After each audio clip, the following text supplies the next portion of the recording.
Hey, my name is James Nicholson. Welcome to my YouTube channel. In this video, we're going to talk about house prices. Are they actually rising? This one lender thinks they are.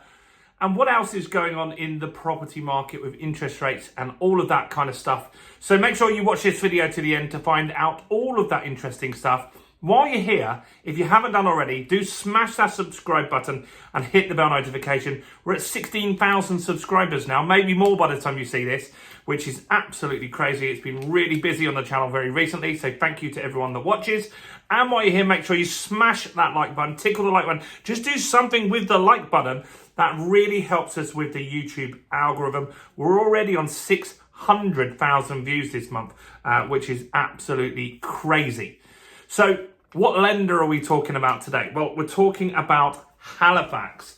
So Halifax has just put their new data out today, or this week, and they're saying that house prices are actually up. Now, I want to caveat that with a little bit more information on this. So a lot of these lenders, all of these, wherever you're getting your data from, whether it's the land registry, whether it's Halifax, Nationwide, whatever data you get, they normally talk about average house prices. What we don't have is the breakdown of how big are the houses that are actually selling. You see, if we've sold lots of £1 million plus houses, then the average is actually going to go up and house prices could still be going down. However, we've also got to think about maybe we're selling more properties at the lower end of the market and they are actually going up more than we think.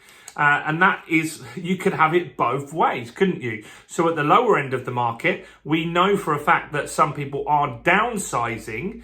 And so there could be more activity at that lower end as well. So it's interesting to know that and to think about that. But if you're really looking to invest, then you want to get as many data sources as you can. On this channel, we share Nationwide, we share the Halifax, we share the land registry, and anyone else that's really doing anything particularly of note in a particular month. So anyway, what are these guys saying? Well, they're saying house prices are up 1.1% for October, which is pretty good.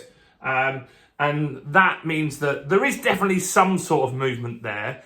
Now, what they're also saying is the bigger problem in the market at the moment is there are not lots of transactions. It's interesting. I've got this property I've been trying to purchase through probate for around 16 weeks now. We were going to buy it cash. We've been lots of views with the estate agent, and the estate agent's still talking a good game. While we're so busy, we're having a good month this month. I'm not sure they actually are, according to the data at least anyway. And so they're saying that transactions are massively down. There are not lots of buyers in the market, but also sellers are holding firm on prices. Now, what that shows us is that people are not desperate to sell yet. You see, 40% of the market doesn't have a mortgage. They're unencumbered properties. So that part of the market, they don't need to drop. They can list their property if they want to sell. They want to try and get out at the peak of the market. If it doesn't sell, it's the estate agent's problem because they've got to keep marketing it until it does sell. They can sit there and wait. What is going to be difficult is those that must sell. That's a different type of the market for sure. And so I've had one deal that I didn't get this week, but I was speaking to a chap that he was getting repossessed today. He actually got a solution for that last minute. He'd had his head in the sand and that guy needed to sell and he was going to be selling around 40% below market value just to keep that property. Now, there are going to be people like that in any market at all times that need to sell. So there is a severe lack of sales at the moment. Now, they think house prices will continue to fall until 2025, where they feel that they will start to go up. Now, this is similar to Savills. Do you remember we did a video? If you didn't see it, it was a few days ago, so go and check that out. Savills are saying by 2028 that house prices will be up 17%, but they're saying 24, 25, you'll have some declines. 25 might be a flat market, and then you'll see 26, 27, 28 will start to grow again. Who knows if that's going to be accurate, But it could be. There is some pent-up demand. There's people sitting on the side waiting for something to happen with interest rates, or they want to feel that they bought at the bottom of the market. So Halifax is saying a fall until 2025. Now, the annual drop, I've said this was going to happen, has dropped. And that's 3.2%, sorry, on an annual basis. So the annual drop is now 3.2%. It was 5%. Now, this will continue to drop this year now. So next month, if there's not a drop, it could go down to 2%.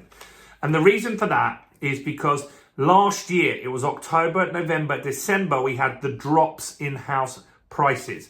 That data is falling off of the rolling 12-month average. So on the rolling 12-month average, we're down 3.2%.